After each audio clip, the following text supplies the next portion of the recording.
Hey, Nathaniel, how's it going? Good, Mike. How you doing? Good, thanks. Good. Hey, with these playoff games, sometimes you never know who might have to make a big play, a crucial play in crunch time, or whatever the case might be. I know that's mostly on the players to be ready for that potential moment. What do you guys do as coaches in a general sense to try to help those players who maybe haven't have been quiet for a while, for a few weeks, maybe they haven't done a whole lot, to be ready for if that number gets called in a playoff game?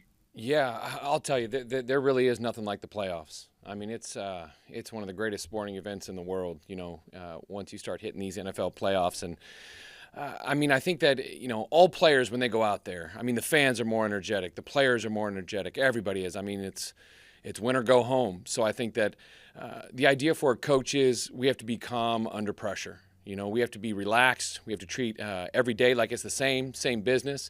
Up to this point, we've done a fine job getting to where we are, and the idea is just to keep on rolling. And I mean, a really good football team's coming in here, and it's a playoff atmosphere.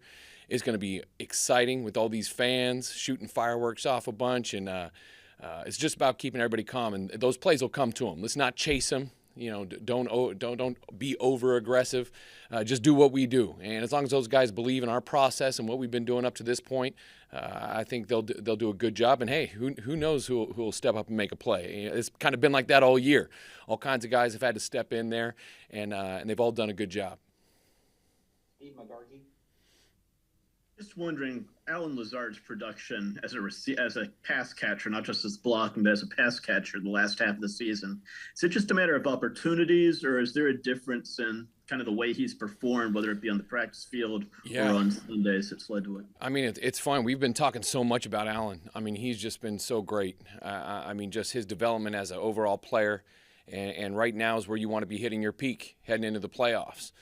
We're in January football now, and I mean, he has stepped his game up. He's been a premier blocker in this league now for a couple years, somebody that people are nervous about, and it's starting to pay off because people are nervous he's going to block him, and now it's going to open some things down the field. We always talk about using the run to be able to set up the play pass, and you can incorporate him a little bit more, which is we've seen a little bit.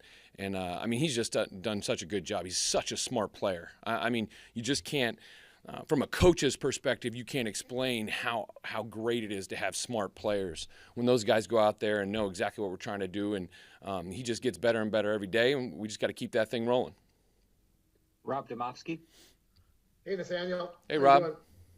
Doing great. So good. You say, there's nothing like the playoffs, but you also have to keep calm. Not saying that these guys or you guys feel pressure because you're the best of the best when you get to this level, but how do you not feel some sort of anxiety, tension, pressure, whatever you want to call it? Yeah, I mean, that's a great question. I'm naturally an excited guy, and then when you get into the playoff situation, you're just as excited as the players. But I think in the end, it's about believing in the man next to you. It's about believing in the coach next to you, the player next to you, and understanding everybody is going to be excited, especially once that ball kicks off. But again, our job is to stay calm as coaches, and you just got to take a breath. You got to understand the process like we had just talked about, and really the plan, and believe in the plan, believe in the preparation that we've put in up to this point. It's a short week. We did have that extra time, but it's still a short week because we didn't know who we were playing until Sunday night. But again, it's about the faith in each one of us. That's what you're always building across the board, and I think we have that, and the coaches are the ones that just got to make sure it's that controlled aggression. It's make sure the guys are very excited and playing their best game, but at the same time, I'm not going to lie, it's hard. we get excited. All of us do. But we got to take a breath, and we got to be that kind of person. We got to be those people for the players. Mark Daniels. Hey, Nathaniel. Hey, Mark. Matt said today, he thinks Randall's going to be ready to go on Saturday night. What have you missed without him, and how much more expansive can the passing game get with him back? I mean, it's unbelievable, first and foremost. Such a credit to Randall. I mean, what he's done to get back to this level to be able to play in this playoff game is amazing. I mean, so much credit to him, all the work that he's put in to get to this point. I mean, anytime you got a guy out there like this, another smart player that understands the game, and it's that kind of security blanket for Aaron. To have another guy out there that he's thrown a lot of footballs to and had a lot of success. I think that just, in the end, it's always, how does the quarterback feel? You always got to make sure the quarterback's good, and he's got an understanding that everybody's going to be in the right spot at the right time. And when you put Randall out there, he's going to be in the right spot at the right time. He's going to be able to make plays, and when things get crazy or something unique happens, because we always see something a little bit different, that he's going to be able to adjust to that. So I think just that kind of presence out there is great for Aaron. And then just his overall leadership, just how he is in the meeting rooms, his knowledge, his intelligence. I mean, they're all such great things. I mean, it's been such a great year having him here. I mean, it really has. Jason Wilde. Hey, Nathaniel, how are you? Good, Jason. How you doing? Good. Hey, I don't want to speak for anybody else, but if not knowing what the future holds, I just want to thank you for helping me be better at my job. These have been really good, and I've enjoyed working with you if you end up with another gig. Appreciate you. Hey, I know it's more complicated than looking at the stat sheet and saying, they ran the ball 13 times or whatever like that, right? But the last time you guys were in the playoffs, the game went a couple of different ways, but Aaron Jones gets hurt. You don't run the ball a ton. I'm just wondering, in playoff football, we're talking about being at home. We're talking about the elements. We know who your quarterback is.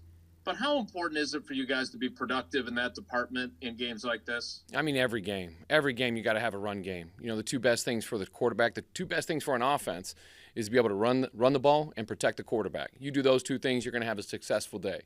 And for us, it's just something we got to keep doing. We got to be sure that we stick to our plan. And if in that case it is running the ball, then we got to keep running the ball. And, I think AJ's come a long way. AJ's come a long way. Patrick, heck, he had a great game the other week.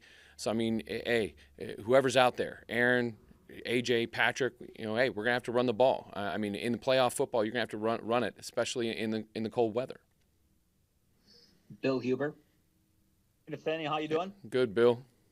Unlike Jason, I'm rooting against you to get a new job. Yeah, I might have asked you this a few weeks ago before the Minnesota game, but it was really cold out there today. I turned to Rob and said, "How do these guys function?" And it's going to be probably colder on Saturday. So seriously, how do you guys function? Not just function, but at a high enough level when it's bitter like this. Yeah, it's something impressive. I give so much credit to the guys. They love it. They embrace it.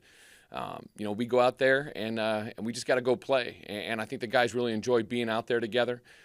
Give credit to the equipment guys. They've got some great warm weather gear that makes everything a little bit easier for all of us.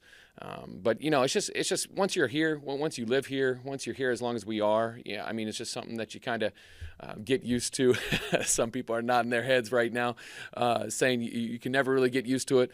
But I will tell you, after coming from Florida, it took me about 3 years, but it's definitely a little bit easier to handle after the amount of time that I've been here. But yeah, it's a ton of credit for those guys. Just watching Aaron throw the ball, watch the guys be able to catch it, just even the hitting and stuff like that. So it's something that you just got to grow accustomed to.